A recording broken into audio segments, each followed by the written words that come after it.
ರಚನೆಗೂ ಮುನ್ನ ಪ್ರಧಾನಿ ಮೋದಿ ಎಲ್.ಕೆ. ಅಡ್ವಾಣಿ ಅವರ ಆಶೀರ್ವಾದವನ್ನ ಪಡೆದಿದ್ದಾರೆ.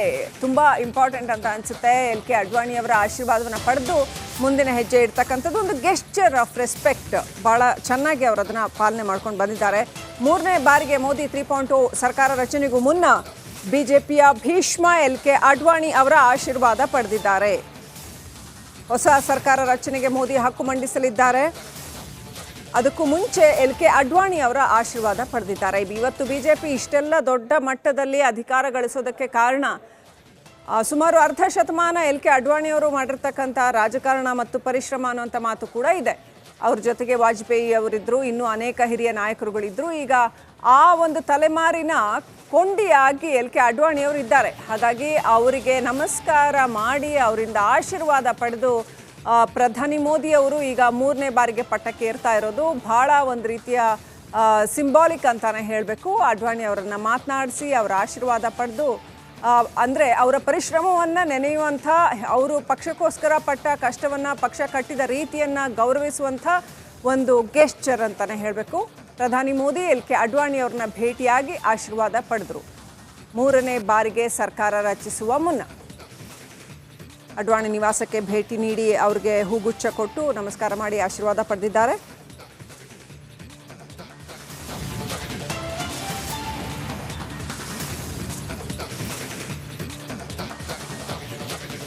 ಅಪ್ಡೇಟ್ ಪಡ್ಕೊಳ್ಳೋಣ. ನನ್ನ ಸಹೋದ್ಯೋಗಿ ರಂಜಿತ್ ಶಿರಿಯಾರ್ ಕನೆಕ್ಟ್ ಆಗಿದ್ದಾರೆ ದೆಹಲಿಯಿಂದ. ರಂಜಿತ್, ಬಹಳ ಸಿಂಬಾಲಿಕ್ ಅಂತ ಹೇಳಬೇಕು. ಪ್ರಧಾನಿ ಅವರು ಎಲ್.ಕೆ. ಅಡ್ವಾಣಿ ಅವ್ರಿಗೆ ನಮಸ್ಕಾರ ಮಾಡಿ ಅವ್ರ ಆಶೀರ್ವಾದ ತಗೊಂಡು ಮೋದಿ 3.0.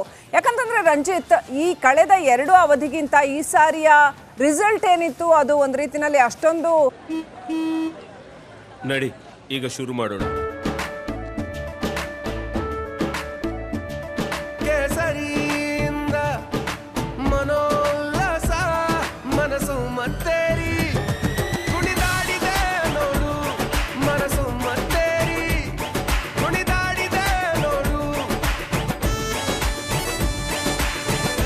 ಕ್ಷಣ ಕ್ಷಣವೂ ಆಚರಿಸಿ ಕೇಸರಿ ಹಬ್ಬ.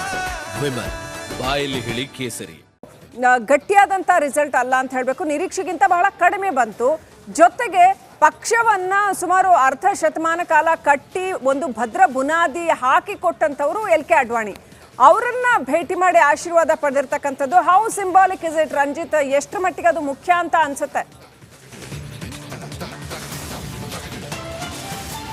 ಖಂಡಿತವಾಗಲೂ ಕೂಡ ಶ್ರೀಲಕ್ಷ್ಮಿ, ಬಿಜೆಪಿಯ ಭೀಷ್ಮ ಎಲ್.ಕೆ. ಅಡ್ವಾಣಿ ಅವರನ್ನ ಪ್ರಧಾನಿ ನರೇಂದ್ರ ಮೋದಿ ಅವರು NDA ಮೈತ್ರಿಕೂಟದ ಸಮನ್ವಯತೆಯನ್ನು, ಅದ್ರ ಜೊತೆಗೆ NDA ಮೈತ್ರಿಕೂಟದ ನಾಯಕ ಅಂಥೇಳಿ ಸರ್ವಾನುಮತದಿಂದ ಒಪ್ಪಿಗೆ ಸಿಕ್ಕ ನಂತರ 18ನೇ ಲೋಕಸಭೆಗೆ ಭಾರತ ದೇಶದ ಪ್ರಧಾನಿಯಾಗಿ 3ನೇ ಬಾರಿಗೆ ಆಯ್ಕೆಯಾಗ್ತಿರುವಂಥ ಕಾಂಗ್ರೆಸ್ ಸೇತರ ವ್ಯಕ್ತಿಯೊಬ್ಬ ನರೇಂದ್ರ ಮೋದಿ ಆಯ್ಕೆಯಾಗುವಂತಹ ಸಂದರ್ಭಕ್ಕೆ ಕ್ಷಣಗಣನೆ ಆರಂಭವಾಗಿರುವಂಥ ಈ ಸಂದರ್ಭದಲ್ಲಿ ಒಂದು ಒಳ್ಳೆ ಜೆಸ್ಚರ್ ಇದು.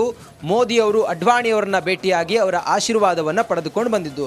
ಈ ಹಿಂದೆ ವಾಜಪೇಯಿ ಅವರು ಕೂಡ ಸಮ್ಮಿಶ್ರ ಸರ್ಕಾರ, NDA ಮೈತ್ರಿಕೂಟದ ಸರ್ಕಾರ ಯಾವಾಗ 1889ರಿಂದ 2014ವರೆಗೂ ಕೂಡ ಏನಿತ್ತು ಸಮ್ಮಿಶ್ರ ಸರ್ಕಾರ, ಆ ಅವಧಿಯಲ್ಲಿ ವಾಜಪೇಯಿ ಅವರು ಕೂಡ ಪ್ರಧಾನಿಯಾಗಿದ್ದರು. ಆಗ ಸಮ್ಮಿಶ್ರ ಸರ್ಕಾರ ಇದ್ದಂಥ ಸಂದರ್ಭದಲ್ಲಿ ಅಡ್ವಾಣಿಯವರು ಕೊಟ್ಟಂಥ ಕೆಲವು ಸಲಹೆ ಸೂಚನೆಗಳು, ಅದರ ಜೊತೆಗೆ ಅವರ ಕೆಲವೊಂದಿಷ್ಟು ರಾಜಕೀಯ ಪಟ್ಟುಗಳು ತುಂಬ ಪರಿಣಾಮಕಾರಿಯಾಗಿ ಯಶಸ್ವಿಯಾಗಿತ್ತು. ವಾಜಪೇಯಿ ಅವರು ಅವ್ರನ್ನ ಅನುಸರಿಸಿದರು. ಈ ಕಾರಣದಿಂದ ನೀವು ಹೇಳ್ದಂಗೆ ಈ ಅರ್ಧ ಶತಮಾನಗಳ ಕಾಲ ಸಂಪೂರ್ಣವಾಗಿ ರಾಜಕೀಯವನ್ನೇ ಹೊದ್ದು, ರಾಜಕೀಯವನ್ನೇ ಪೊಳಗಿ ಆ ತಲೆಮಾರಿನ ಕೊಂಡಿಯಾಗಿರುವಂಥ ಎಲ್.ಕೆ. ಅಡ್ವಾಣಿ, ಬಿಜೆಪಿಯ ಭೀಷ್ಮ ಎಲ್.ಕೆ. ಅಡ್ವಾಣಿ ಅವರನ್ನು ಮೋದಿ ಭೇಟಿಯಾಗೋ ಮೂಲಕ ಒಂದು ಬೇರೆ ರೀತಿಯ ಗುಡ್ ಜೆಸ್ಚರ್ ಅನ್ನೋ ರೀತಿಯಲ್ಲಿ ಒಂದು ಸಂದೇಶ ರವಾನೆ ಆದಂಗೆ ಕಾಣಿಸ್ತಾ ಇದೆ. ಆ ಮೂಲಕ ರಾಷ್ಟ್ರಪತಿಗಳ ಬಳಿ ಹೋಗಿ ಹಕ್ಕು ಮಂಡನೆಯನ್ನು ಮಾಡೋದಕ್ಕಿಂತ ಮುಂಚೆ ಅಡ್ವಾಣಿಯವ್ರನ್ನ ಭೇಟಿಯಾಗಿ ಈ 18ನೇ ಲೋಕಸಭೆಯ ಅವಧಿ ಅಷ್ಟೊಂದು ಈಸಿ ಆದಂತಹ ಮಾರ್ಗ ಅಲ್ಲ, ಇದು ದುರ್ಗಮವಾದಂತಹ ಹಾದಿ. ಯಾಕಂತ ಹೇಳಿದ್ರೆ ಈ 10 ವರ್ಷಗಳ ಕಾಲ ಪ್ರಧಾನಿ ನರೇಂದ್ರ ಮೋದಿ